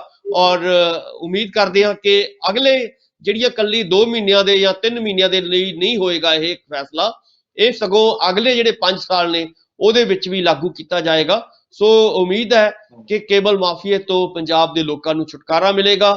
ਔਰ ਮੈਂ ਤਾਂ ਇਹ ਵੀ ਕਹਾਂਗਾ ਕਿ ਜੇਕਰ ਉਹਨਾਂ ਨੂੰ ਲੱਗਦਾ ਹੈ ਕਿ ਪਿਛਲੇ 4.5 ਸਾਲ ਤੋਂ ਜੇਕਰ ਕੋਈ ਇਦਾਂ ਦੀ ਕੋਈ ਹੋਇਆ ਹੈ, ਘਪਲਾ ਹੋਇਆ ਹੈ, ਜਾਂ ਉਸ ਦੀ ਵੀ ਜਿਹੜੀ ਹੈਗੀ ਨਿਸ਼ਾਨਦੇਹੀ ਹੋਣੀ ਚਾਹੀਦੀ ਹੈ, ਉਸ ਦੀ ਵੀ ਪੜਤਾਲ ਹੋਣੀ ਚਾਹੀਦੀ ਹੈ, ਔਰ ਕੇਬਲ ਮਾਫੀਏ ਦੇ ਨੂੰ ਨੱਥ ਪਾ ਕੇ ਪੰਜਾਬ ਦੇ ਲੋਕਾਂ ਨੂੰ ਜਿਹੜੀ ਹੈਗੀ ਰਾਹਤ ਦੇਣੀ ਬਣਦੀ ਹੈ। ਇਸ ਵੇਲੇ ਚੰਨੀ ਸਾਹਿਬ ਉਸ ਨੂੰ ਕੰਟਰੋਲ ਕਰ ਸਕਦੇ ਨੇ, ਔਰ ਚੰਨੀ ਸਾਹਿਬ ਦੇ ਕਾਫੀ ਜਿਹੜੀਆਂ ਗੱਲਾਂ ਹੱਥ ਵਿੱਚ ਨੇ। ਜੇਕਰ ਉਹ ਉਹਨਾਂ ਦੇ ਉੱਤੇ ਖਾਸ ਤੌਰ ਤੇ ਜਿਹੜਾ 18 ਅਨੁਕਾਤੀ ਪ੍ਰੋਗਰਾਮ ਹੈ ਉਹਨਾਂ ਦੇ ਉੱਤੇ ਉਹਨਾਂ ਦੇ ਉੱਤੇ ਕੰਮ ਕਰਨ ਦੀ ਕੋਸ਼ਿਸ਼ ਕਰਨਗੇ ਤਾਂ ਲਾਜ਼ਮੀ ਤੌਰ ਤੇ ਬਹੁਤ ਰਾਹਤ ਮਿਲ ਸਕਦੀ ਹੈ। ਇਹਨਾਂ ਥੋੜੇ ਦਿਨਾਂ ਦੇ ਵਿੱਚ ਵੀ ਆਪਾਂ ਉਮੀਦ ਕਰਦੇ ਹਾਂ ਕਿ ਆਉਣ ਵਾਲੇ ਦਿਨਾਂ ਦੇ ਵਿੱਚ ਇਸੇ ਤਰ੍ਹਾਂ ਦੇ ਡਿਸੀਜਨ ਜਿਹੜੇ ਨੇ ਹੋਣਗੇ। ਔਰ ਜਿਵੇਂ ਕੱਲ ਇੱਕ ਵੱਡੀ ਗੱਲ ਨਵਜੋਤ ਸਿੰਘ ਸਿੱਧੂ ਨੇ ਕਹੀ ਸੀਗੀ ਕਿ ਇੱਕ ਪਾਸੇ ਚੰਨੀ ਸਾਹਿਬ ਇਹ ਬਾਰ-ਬਾਰ ਕਹਿੰਦੇ ਨੇ ਕਿ ਅਸੀਂ 5.5 ਰੁਪਏ ਦਾ ਜਿਹੜਾ ਹੈਗਾ ਰੇਤਾ ਅਸੀਂ ਚੁਕਾਵਾਂਗੇ, ਪਰ ਉਹਨਾਂ ਨੇ ਕਿਹਾ ਕਿ ਇਹ ਹਜੇ ਲਾਗੂ ਨਹੀਂ ਹੋ ਰਹੀਆਂ ਇਦਾਂ ਦੀਆਂ ਗੱਲਾਂ, ਸਗੋਂ 35 ਰੁਪਏ ਪਰ ਫੁੱਟ ਜਿਹੜਾ ਹੈਗਾ ਰੇਤਾ ਹਜੇ ਵੀ ਮਿਲ ਰਿਹਾ ਹੈ। ਸੋ ਕਹਿਣ ਦਾ ਮੇਰਾ ਮਤਲਬ ਹੈ ਕਿ ਸਿਰਫ ਇਹ ਗੱਲਾਂ ਜਿਹੜੀਆਂ ਨੇ ਬਿਆਨਬਾਜ਼ੀ ਤੱਕ ਸੀਮਿਤ ਨਾ ਰਹਿਣ, ਇਹਨਾਂ ਨੂੰ ਲਾਗੂ ਵੀ ਕੀਤਾ ਜਾਏ, ਜ਼ਮੀਨੀ ਪੱਧਰ ਦੇ ਉੱਤੇ ਲਾਗੂ ਹੋਣੀਆਂ ਚਾਹੀਦੀਆਂ ਨੇ, ਤਾਂ ਹੀ ਪੰਜਾਬ ਦੇ ਲੋਕਾਂ ਨੂੰ ਡਿਸੀਜਨ ਦਾ ਫਾਇਦਾ ਹੋਏਗਾ। ਨਹੀਂ ਤਾਂ ਸਿਰਫ ਤੇ ਸਿਰਫ ਇਹ ਜੁਮਲੇਬਾਜ਼ੀ ਰਹਿ ਜਾਏਗੀ, ਨਹੀਂ ਤਾਂ ਸਿਰਫ ਤੇ ਸਿਰਫ ਇਹ ਬਿਆਨਬਾਜ਼ੀ ਤੱਕ ਸੀਮਿਤ ਹੋ ਜਾਏਗਾ। ਔਰ ਇਸ ਤੋਂ ਮੈਨੂੰ ਲੱਗਦਾ ਕਿ ਇਹਨਾਂ ਬਿਆਨਾਂ ਨੂੰ ਲਾਗੂ ਵੀ ਕਰਨਾ ਚਾਹੀਦਾ ਹੈ ਚੰਨੀ ਸਾਹਿਬ ਨੂੰ, ਔਰ ਉਹ ਵੀ ਜਿਹੜੀ ਹੈਗੀ ਉਹਨਾਂ ਦੇ ਉੱਤੇ ਵੀ ਜਿਹੜੀ ਹੈਗੀ ਹੈ ਥੋੜਾ ਜਿਹਾ ਦਬਾਅ ਪਾਉਣਾ ਚਾਹੀਦਾ ਹੈ, ਕਿਉਂਕਿ ਲਾਗੂ ਹੋਣ ਤੋਂ ਬਿਨਾਂ ਜੇਕਰ ਇਹ ਫੈਸਲੇ ਸਿਰਫ ਅਖਬਾਰਾਂ ਦੀਆਂ ਸੁਰਖੀਆਂ ਬਣਦੇ ਨੇ ਤਾਂ ਇਹਦੇ ਨਾਲ ਪੰਜਾਬ ਦੇ ਲੋਕਾਂ ਦਾ ਕੋਈ ਬਹੁਤਾ ਫਾਇਦਾ ਨਹੀਂ ਹੋਣ ਵਾਲਾ। ਸੋ ਇਹਦੇ ਵੱਲ ਵੀ ਧਿਆਨ ਦੇਣਾ ਚਾਹੀਦਾ ਹੈ ਸੁਖਵਿੰਦਰ ਜੀ। ਬਿਲਕੁਲ। ਤਾਂ ਅਗਲੀ ਖਬਰ ਦੀ ਆਪਾਂ ਗੱਲਬਾਤ ਕਰੀਏ। ਕੱਲ ਲੁਧਿਆਣੇ ਦੀ ਰੈਲੀ ਦੇ ਵਿੱਚ ਸਿੱਧੂ ਨੇ ਚੰਨੀ ਦੇ ਸਾਹਮਣੇ ਵੀ ਕਹਿੰਦੇ ਉੱਥੇ ਕਹਿਤਾ ਕਿ ਲੋਲੀਪੌਪ ਦੇ ਸਹਾਰੇ ਸਰਕਾਰ ਨਹੀਂ ਬਣਨੀ ਤੇ ਲੋਲੀਪੌਪ ਦੇ ਸਹਾਰੇ ਲੋਕਾਂ ਨੂੰ ਵੋਟਾਂ ਵੀ ਨਹੀਂ ਪਾਉਣੀਆਂ ਚਾਹੀਦੀਆਂ। ਬਹੁਤ ਸਾਰੀਆਂ ਗੱਲਾਂ ਉਹਨਾਂ ਦੇ ਵੱਲੋਂ, ਹੋਰ ਕੀ ਕੁਝ ਸਿੱਧੂ ਦੇ ਵੱਲੋਂ ਕਿਹਾ ਗਿਆ। ਜੀ ਦੇਖੋ, ਬਹੁਤ ਕਮਾਲ ਦੀਆਂ ਗੱਲਾਂ ਜਿਵੇਂ ਪਹਿਲਾਂ ਵੀ ਕਰਦੇ ਰਹੇ ਆ, ਔਰ ਸਾਰਿਆਂ ਦੇ ਸਾਹਮਣੇ ਮੈਨੂੰ ਲੱਗਦਾ ਹੁੰਦਾ ਕਿ ਤੁਸੀਂ ਬਾਹਰ ਰਹਿ ਕੇ ਲੜਨਾ ਤੁਹਾਨੂੰ ਸੌਖਾ ਹੈ, ਜਦੋਂ ਤੁਸੀਂ ਅੰਦਰ ਰਹਿ ਕੇ, ਚਾਹੇ ਉਹ ਪਾਰਟੀ ਦੇ ਅੰਦਰ ਲੈ ਕੇ, ਚਾਹੇ ਤੁਸੀਂ ਪ੍ਰਧਾਨਗੀ ਲੈ ਕੇ, ਜਦੋਂ ਤੁਸੀਂ ਪਾਰਟੀ ਦੇ ਵਿੱਚੋਂ ਗੰਦ ਕੱਢਣਾ ਹੈ ਤਾਂ ਲਾਜ਼ਮੀ ਤੌਰ ਤੇ ਤੁਹਾਨੂੰ ਉਹਦੇ ਵਿੱਚ ਵੜ ਕੇ ਔਰ ਵੱਡੇ ਡਿਸੀਜਨ ਤੁਹਾਨੂੰ ਲੈਣੇ ਪੈਣਗੇ। ਸੋ ਉਹੀ ਗੱਲ ਉਹਨਾਂ ਨੇ ਇੱਥੋਂ ਤੱਕ ਕਹਿਤਾ ਕਿ ਜੇਕਰ ਇਹ ਨਹੀਂ ਹੋਏਗਾ ਮੈਂ ਅਸਤੀਫਾ ਤੱਕ ਵੀ ਦੇ ਸਕਦਾ ਹਾਂ। ਸੋ ਇਹ ਬਹੁਤ ਵੱਡੀ ਗੱਲ ਸੀਗੀ। ਔਰ ਇੱਥੇ ਇਸੇ ਤਰ੍ਹਾਂ ਉਹਨਾਂ ਨੇ ਰੋਡ ਮੈਪ, ਜਿਵੇਂ ਆਪਾਂ ਬਾਰ-ਬਾਰ ਗੱਲ ਕਰ ਰਹੇ ਹਾਂ ਕਿ ਨਵਜੋਤ ਸਿੰਘ ਸਿੱਧੂ ਦੀ ਖੂਬੀ ਕੀ ਹੈ ਬਾਕੀਆਂ ਨਾਲੋਂ, ਬਾਕੀ ਲੀਡਰਸ਼ਿਪ ਨਾਲੋਂ। ਉਹ ਕਹਿੰਦੇ ਨੇ ਕਿ ਅਸੀਂ ਇਸ ਵਾਰੀ ਵਾਅਦੇ ਵੱਡੇ ਨਹੀਂ ਕਰਾਂਗੇ, ਅਸੀਂ ਸਿਰਫ 13 ਨੁਕਾਤੀ ਪ੍ਰੋਗਰਾਮਾਂ ਦੇ ਉੱਤੇ ਬਲ ਦੇਵਾਂਗੇ, ਔਰ ਉਹ ਤਾਂ ਹੀ ਹੋਏਗਾ ਜੇਕਰ ਸਾਡੇ ਕੋਲੇ ਰੋਡ ਮੈਪ ਹੋਏਗਾ, ਇੱਕ ਪਲੈਨਿੰਗ ਹੋਏਗੀ, ਔਰ ਉਹ ਪਲੈਨਿੰਗ ਅਸੀਂ ਬੈਠ ਕੇ ਜਿਹੜੀ ਹੈਗੀ ਕੋਈ ਰਾਹ ਵੀ ਹੈ ਨਹੀਂ ਨਾ। ਕਾਂਗਰਸ ਕਿਹੜੇ ਮੂੰਹ ਨਾਲ ਹੋਰ ਵਾਅਦੇ ਕਰੂ, ਕਿਉਂਕਿ ਪਿਛਲੇ ਸਾਲੇ ਕਾਂਗਰਸ ਨੇ ਪੂਰੇ ਨਹੀਂ ਕੀਤੇ। ਬਿਲਕੁਲ ਬਿਲਕੁਲ, ਦੇਖੋ ਮੈਨੂੰ ਲੱਗਦਾ ਹੁੰਦਾ ਹੈ ਕਿ 75 ਸਾਲਾਂ ਦੀ ਆਜ਼ਾਦੀ ਤੋਂ ਬਾਅਦ ਜੇਕਰ ਕੋਈ ਪੰਜਾਬ ਦੇ ਵਿੱਚ ਸਭ ਤੋਂ ਜ਼ਿਆਦਾ ਵਾਅਦੇ ਹੋਏ ਨੇ ਹੁਣ ਤੱਕ ਦੇ ਇਤਿਹਾਸ ਦੇ ਵਿੱਚ, ਔਰ ਆਪਾਂ ਕਹਿੰਦੇ ਕਿ ਗਿਨੀਜ਼ ਬੁੱਕ ਆਫ ਰਿਕਾਰਡ ਬਣਾਇਆ ਵਾਅਦਿਆਂ ਦਾ, ਉਹ ਕੈਪਟਨ ਸਾਹਿਬ ਨੇ 17 ਦੇ ਵਿੱਚ ਬਣਾਇਆ ਸੀਗਾ। ਉਸ ਤੋਂ ਵਾਅਦੇ ਜਿਹੜੇ ਨੇ ਹਜੇ ਤੱਕ ਨਹੀਂ ਟੱਪ ਸਕੇ, ਕੋਈ ਵੀ ਪਾਰਟੀ ਜਿਹੜੀ ਹੈਗੀ ਅੱਗੇ ਨਹੀਂ ਜਾ ਸਕੀ। ਬਣਾਇਆ ਕਿ ਕੀਤਾ ਵੀ ਕੱਖ ਨਹੀਂ ਕੈਪਟਨ ਸਾਹਿਬ ਨੇ। ਪੰਜਾਬ ਦੇ ਵਿੱਚ ਵੀ ਬੜੇ ਘੱਟ ਆਏ ਆ, ਦੋਵੇਂ ਪੰਜਾਬ ਤੋਂ ਪੱਖ ਬਾਹਰ ਹੋਏ ਹੀ ਆ ਇੱਕ ਮਹਿਲ ਦੇ ਵਿੱਚ ਹੀ ਰਹਿੰਦੇ ਹੁੰਦੇ ਹੈਗੇ ਆ ਜੀ। ਜਿੰਨੇ ਵੱਡੇ ਵਾਅਦੇ ਉਹਨਾਂ ਨੇ ਕੀਤੇ ਸੀ, ਜਿੰਨੇ ਜ਼ਿਆਦਾ ਵਾਅਦੇ ਉਹਨੇ ਕੀਤੇ ਸੀਗੇ, ਉਨਾ ਹੀ ਘੱਟ ਕੰਮ ਉਹਨਾਂ ਵਾਅਦਿਆਂ ਦੇ ਉੱਤੇ 75 ਸਾਲਾਂ ਦੀ ਆਜ਼ਾਦੀ ਤੋਂ ਬਾਅਦ ਹੋਇਆ। ਔਰ 75 ਸਾਲਾਂ ਦੀ ਆਜ਼ਾਦੀ ਤੋਂ ਬਾਅਦ ਇਹ ਵੀ ਹੋਇਆ ਕਿ ਇੱਕ ਵੱਡਾ ਮੁੱਖ ਮੰਤਰੀ, ਵੱਡਾ ਚਿਹਰਾ ਜਿਹੜਾ ਹੈਗਾ ਵਿੱਚ ਵਿਚਾਲੇ ਜਿਹੜਾ ਹੈਗਾ ਜਿਹਨੂੰ ਛੱਡਣਾ ਪਿਆ ਹੋਵੇ, ਇਹ ਵੀ ਇੱਕ ਇਤਿਹਾਸ ਪੰਜਾਬ ਦੀ ਕਾਂਗਰਸ ਦੇ ਵਿੱਚ ਸਿਰਜਿਆ ਗਿਆ ਹੈ। ਸੋ ਕਹਿਣ ਦਾ ਮਤਲਬ ਹੈ ਕਿ ਵੱਡੇ ਵਾਅਦੇ ਕਰਨ ਦੀ ਬਜਾਏ ਤੁਹਾਨੂੰ ਇਸ ਵਾਰੀ, ਜਿਵੇਂ ਮੈਂ ਪਹਿਲਾਂ ਵੀ ਕਿਹਾ, ਕਿ ਇੱਕ ਰੋਡ ਮੈਪ ਤੁਹਾਨੂੰ ਦੇਣਾ ਪਏਗਾ। ਰੁਜ਼ਗਾਰ ਕਿੱਥੋਂ ਮਿਲ ਸਕਦਾ ਹੈ, ਪੈਸਾ ਕਿੱਥੋਂ ਆ ਸਕਦਾ ਹੈ, ਔਰ ਇਹ ਜਿਹੜਾ ਕਰਜ਼ਾ, ਵੱਡਾ ਕਰਜ਼ਾ ਹੈ 3 ਲੱਖ ਕਰੋੜ ਰੁਪਏ ਤੋਂ ਉੱਤੇ ਦਾ ਕਰਜ਼ਾ ਹੈ, ਉਸ ਨੂੰ ਕਿਵੇਂ ਉਤਾਰਿਆ ਜਾਏ, ਔਰ ਹੋਰ ਜਿਹੜੇ ਬਹੁਤ ਸਾਰੇ ਜਿਹੜੇ ਕੰਮ ਕਰਨ ਵਾਲੇ ਹੈ ਉਹ ਕਿਵੇਂ ਕੀਤੇ ਜਾਣ, ਇਹਦੇ ਲਈ ਤੁਹਾਨੂੰ ਪਲੈਨਿੰਗ ਕਰਨੀ ਪਏਗੀ। ਇਹਦੇ ਲਈ ਪੰਜਾਬੀਆਂ ਨੂੰ ਸਿਰ ਜੋੜ ਕੇ ਬੈਠਣਾ ਪਏਗਾ, ਔਰ ਵੱਖ-ਵੱਖ ਜਿਹੜੇ ਵਿਦਵਾਨ ਲੋਕ ਨੇ, ਬੁੱਧੀਜੀਵੀ ਲੋਕ ਨੇ, ਉਹਨਾਂ ਨੂੰ ਨਾਲ ਰਲਾ ਕੇ ਵੱਖ-ਵੱਖ ਖੇਤਰਾਂ ਦੇ ਜਿਹੜੇ ਬੁੱਧੀਜੀਵੀ ਨੇ, ਚਾਹੇ ਉਹ ਟਰਾਂਸਪੋਰਟ ਮਾਫੀਆ ਹੋਵੇ, ਚਾਹੇ ਉਹ ਲੈਂਡ ਮਾਫੀਆ ਹੋਵੇ, ਚਾਹੇ ਉਹ ਸੈਂਡ ਮਾਫੀਆ ਹੋਵੇ, ਜਾਂ ਬਿਜਲੀ ਦਾ ਜਿਹੜਾ ਮਹਿਕਮਾ ਹੋਵੇ, ਇਹਨਾਂ ਸਾਰੀਆਂ ਚੀਜ਼ਾਂ ਨੂੰ ਰੈਗੂਲੇਟ ਕਰਨ ਦੇ ਲਈ ਤੁਹਾਨੂੰ ਸਿਰ ਜੋੜ ਕੇ ਬੈਠਣਾ ਪਏਗਾ, ਔਰ ਕਮੇਟੀਆਂ ਬਣਾਉਣੀਆਂ ਪੈਣਗੀਆਂ। ਉਹਨਾਂ ਦੇ ਆਧਾਰ ਦੇ ਉੱਤੇ ਇੱਕ ਰੋਡ ਮੈਪ ਤੁਹਾਨੂੰ ਚਾਹੀਦਾ ਹੋਏਗਾ, ਔਰ ਉਸ ਰੋਡ ਮੈਪ ਦੇ ਉੱਤੇ ਸਖਤੀ ਦੇ ਨਾਲ ਕੰਮ ਕਰਨਾ ਪਏਗਾ। ਫਿਰ ਤਾਂ ਪੰਜਾਬ ਦਾ ਜਿਹੜਾ ਹੈਗਾ ਭਲਾ ਹੋ ਸਕਦਾ ਹੈ। ਜੇਕਰ ਸਿਰਫ ਜੁਮਲੇਬਾਜ਼ੀ ਵਾਲੀ ਸਿਆਸਤ ਹੋਏਗੀ ਤਾਂ ਉਹਦੇ ਨਾਲ ਮੈਨੂੰ ਨਹੀਂ ਲੱਗਦਾ ਕਿ ਪੰਜਾਬ ਦੇ ਲੋਕ ਜਿਹੜੇ ਨੇ ਉਹ ਉਸੇ ਤਰ੍ਹਾਂ ਦਾ ਜਿਹੜਾ ਹੈਗਾ ਫਿਰ ਠੱਗੇ ਜਾਣਗੇ, ਜਿਵੇਂ ਉਹ ਅੱਜ ਠੱਗੇ ਹੋਏ ਮਹਿਸੂਸ ਕਰ ਰਹੇ ਆ 17 ਤੋਂ ਬਾਅਦ। ਉਸੇ ਤਰ੍ਹਾਂ ਦਾ ਠੱਗੇ ਹੋਏ ਹੋ ਸਕਦਾ ਕਿ ਫੇਰ ਦੁਬਾਰਾ ਕਹਿਣ ਕਿ ਫੇਰ ਇਸ ਵਾਰੀ ਫੇਰ ਅਸੀਂ ਠੱਗੇ ਗਏ। ਸੋ ਉਸ ਤਰ੍ਹਾਂ ਦਾ ਨਹੀਂ ਹੋਣਾ ਚਾਹੀਦਾ। ਔਰ ਨਵਜੋਤ ਸਿੰਘ ਸਿੱਧੂ ਦੀਆਂ ਜਿਹੜੀਆਂ ਤਕਰੀਰਾਂ ਨੇ, ਉਹਨਾਂ ਦੇ ਭਾਸ਼ਣ ਨੇ, ਉਹਨਾਂ ਦੀਆਂ ਗੱਲਾਂ ਨੇ, ਉਹਨਾਂ ਨੂੰ ਸੁਣਨਾ ਵੀ ਧਿਆਨ ਨਾਲ ਚਾਹੀਦਾ, ਔਰ ਉਹਨਾਂ ਦੇ ਉੱਤੇ ਜਿਹੜਾ ਹੈਗਾ ਅਮਲ ਵੀ ਹੋਣਾ ਚਾਹੀਦਾ ਹੈ। ਜੀ ਸੁਖਵਿੰਦਰ ਜੀ। ਬਿਲਕੁਲ ਜੀ। ਤਾਂ ਡਾਕਟਰ ਸਾਹਿਬ, ਤੁਸੀਂ ਸਾਡੇ ਨਾਲ ਇਸ ਪ੍ਰੋਗਰਾਮ ਦੇ ਵਿੱਚ ਜੁੜੇ, ਤੁਹਾਡਾ ਬਹੁਤ ਬਹੁਤ ਧੰਨਵਾਦ ਜੀ। ਬਹੁਤ ਬਹੁਤ ਸ਼ੁਕਰੀਆ, ਮਿਹਰਬਾਨੀ, ਧੰਨਵਾਦ। ਤਾਂ ਇਹ ਸਨ ਡਾਕਟਰ ਭੀਮਿੰਦਰ ਸਿੰਘ ਜੀ, ਜਿਨ੍ਹਾਂ ਦੇ ਵੱਲੋਂ ਇਹਨਾਂ ਅਹਿਮ ਖਬਰਾਂ ਦੇ ਉੱਪਰ ਸਾਡੇ ਨਾਲ ਗੱਲਬਾਤ ਕੀਤੀ ਗਈ, ਆਪਣੇ ਕੀਮਤੀ ਵਿਚਾਰ ਸਾਡੇ ਨਾਲ ਸਾਂਝੇ ਕੀਤੇ ਗਏ ਨੇ। ਡਾਕਟਰ ਸਾਹਿਬ ਦੇ ਕੀਮਤੀ ਵਿਚਾਰ ਤੁਹਾਨੂੰ ਜ਼ਰੂਰ ਪਸੰਦ ਆਏ ਹੋਣਗੇ। ਦੁਬਾਰਾ ਫਿਰ ਮਿਲਾਂਗੇ ਇਸ ਪ੍ਰੋਗਰਾਮ ਦੇ ਵਿੱਚ, ਤਦ ਤੱਕ ਲਈ ਦਿਓ ਇਜਾਜ਼ਤ। ਧੰਨਵਾਦ।